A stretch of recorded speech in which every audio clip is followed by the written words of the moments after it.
If you've been following the latest leaks, you know Lucasfilm is going all in on canceling Kathleen Kennedy's visions and dreams.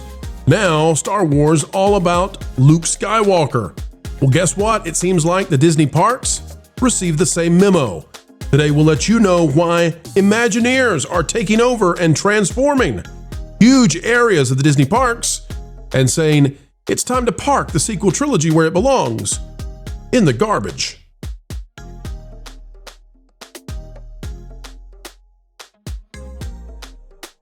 Hello folks, welcome back. It is a joy as ever to endeavor explaining entertainment and keeping you ahead of the culture curve. Welcome back to the channel that does just that every single day, at least 4 times a day, because the news never stops, and neither do we. Click the like button, drop a comment down below, and folks, it's time. Let's go.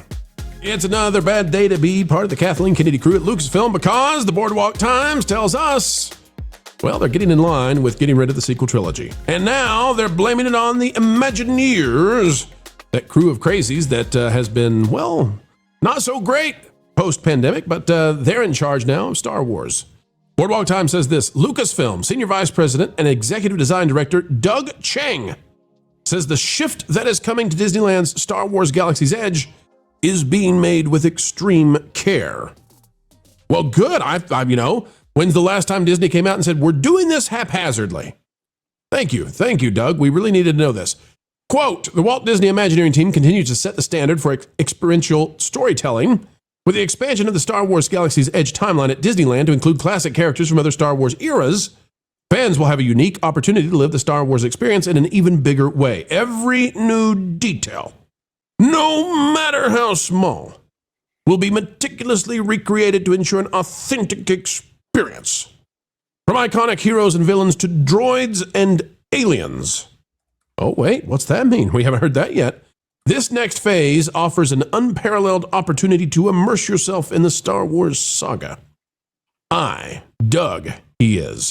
have had the tremendous pleasure of working side by side with the amazing Imagineering team, and I'm continually impressed by their passion for immersive storytelling, a passion that parallels our films. Oh, I hope not. Oh, I pray not. This is the guy, and he's saying, hey, Imagineering is in charge of this thing, and they're going to do a good job. That's what you need to know, folks. Now, why would he come out and say that? What's the timing? What is this all about? This is about everybody knowing without a doubt Lucasfilm is okay with it. And why is Lucasfilm okay with it? Because they have no other choice than to be okay with it. I don't know what Dave Filoni believes. I don't know what Lin-Manuel Brennan thinks. I don't care. I don't know what Doug thinks. I don't care what he says. It's all corporate whatever. It's slush. It's fluff. But guess what? What's not slush and not fluff is that the OG trilogy is coming, and we got a little nugget of truth here. The droids are coming. What's that mean? You know it. I know it. R2. C-3PO. They're coming. They're going to be there because they're way more popular than anything they've got right now. And the level of, if this was a temporary thing for 6 months or whatever, they wouldn't be closing Oga's Cantina. If it was only going to be at Disneyland, Lucasfilm wouldn't be putting out their SVP now to say, oh yeah, we're totally behind this. It's great, Imagineers. And by the way, what are we finding out? The story group at Lucasfilm was in charge of Galaxy's Edge and the timeline and all that kind of stuff. The Imagineers are in charge now.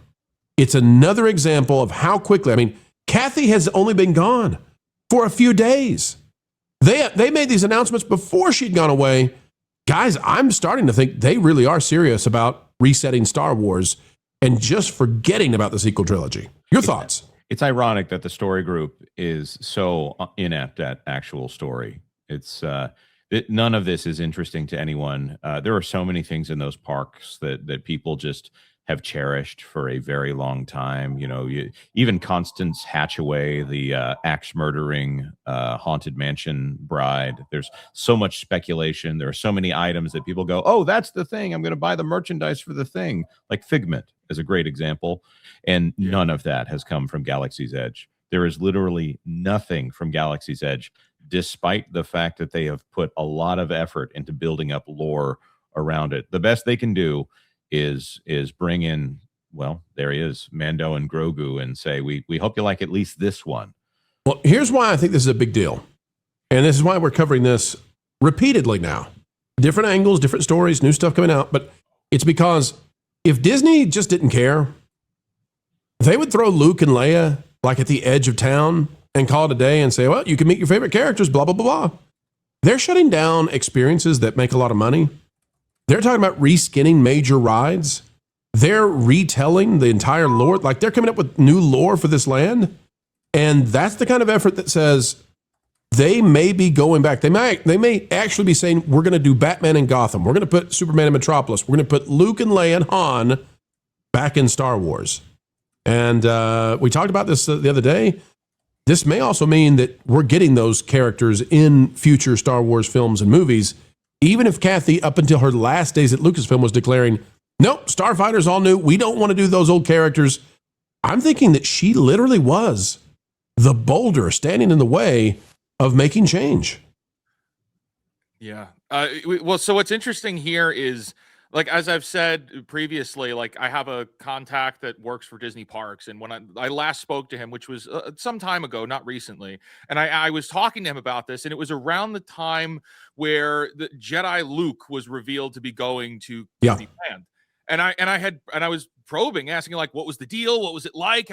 And it was described to me that Disney Parks and the Imagineers, like the Disney Parks marketing team and the Imagineers team, go hand in hand. And they're like, let's go all in. Let's bring in the legacy. Let's bring people in. Can we do this? Can we do that? And the way that Lucasfilm had the previous regime at Lucasfilm intervened so heavily in Galaxy's Edge that they barely let the marketing team do any of their jobs without Lucasfilm direct intervention. So the fact that Kathy's out, and the day before it's announced that she's out, we find out that Darth Vader's coming to the park. Han, Luke, and Leia are coming to the park. And bro, you're like right on the money. There's no other indication than something is changing inside of Lucasfilm, and the exit of Kathy Kennedy is going to change everything.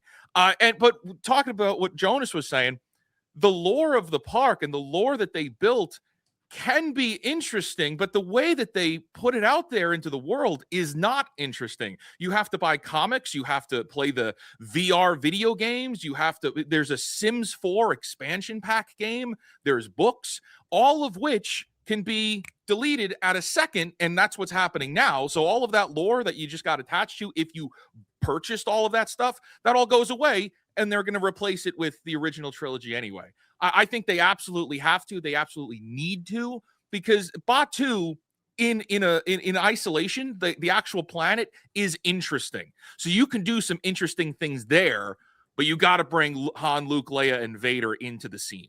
Wiz, I don't know if we've even talked about this before. It's been years. We had a source, and we haven't talked to this source in a while. But we had a source that was way up in the toy industry. And in the early days of the channel, we used this source a lot. And what you're talking about with the parks kind of mirrors what we were hearing, that people at Hasbro, allegedly, folks, still allegedly, but the people at Hasbro were having meetings with Lucasfilm ready to scream at them. Give us young Padawan Grogu. We can't keep making the same Grogu character Christmas after Christmas. Give us Luke back. We need this character. Give these characters. And Lucasfilm was like, no, not going to do it. We're not about the past. And Hasbro screaming at the top of their lungs, no, you are. I'm going to bring up the problem with Disney structure, and I think you've all heard me say this before. The fact that Disney has synergy has ruined this company.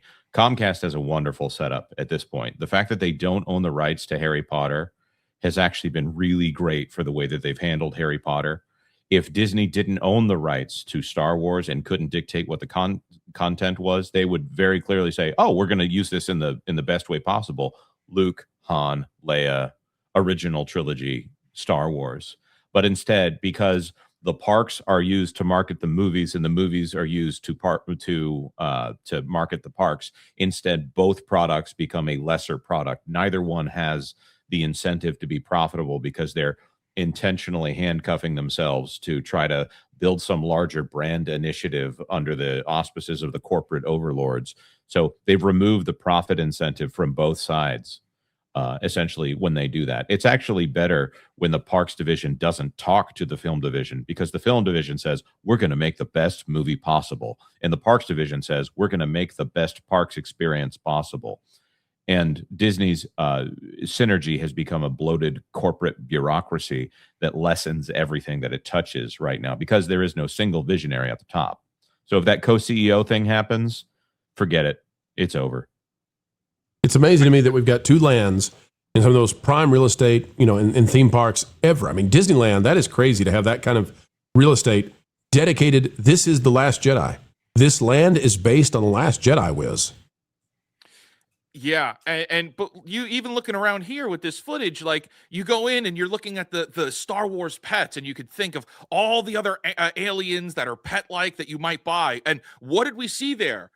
Shelves filled with sequel trilogy crap that no one wants. Yep. You go down a couple blocks here, and there's going to be the First Order outpost, which could have been filled with Imperial stuff, and it's filled with First Order junk no one wants.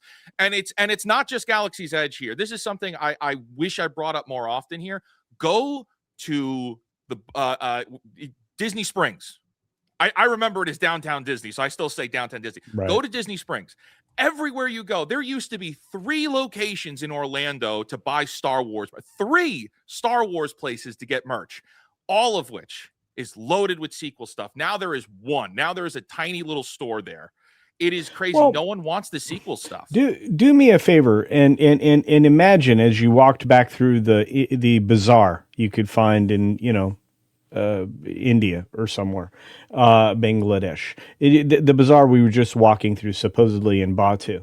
That doesn't ring true for Star Wars. It rings true for Indiana Jones or perhaps even Jumanji. Imagine being in Jumanji. That's kind of what the problem is with Batu. The concepts that came from elsewhere.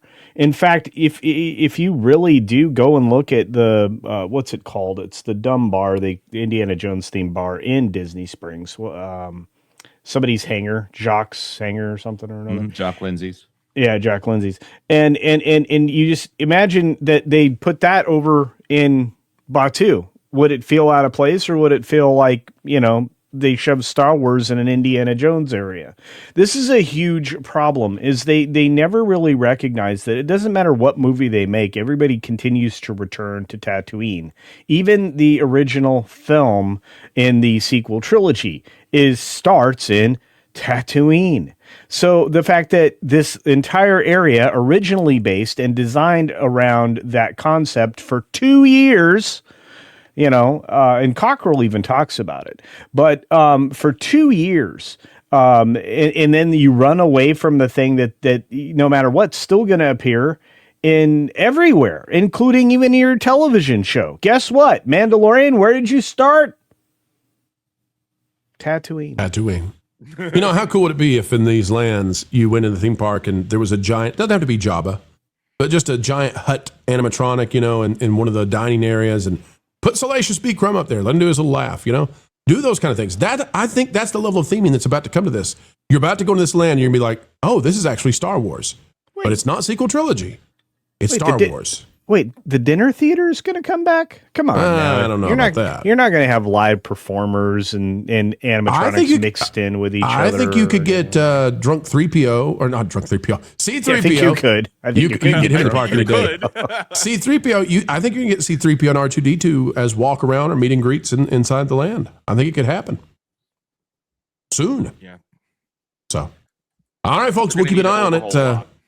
Yeah, we'll keep an eye on it, but I got a feeling the lines for Luke are going to be more than that purple-haired girl that nobody knows who she is, and maybe even more than Kathleen Kennedy's beloved Rey.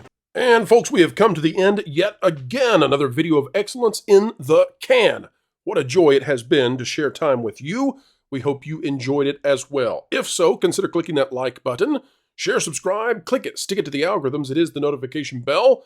And as always, drop a comment down below. A mind is a terrible thing to waste, so waste not yours. Join a community dialogue today, just on down below.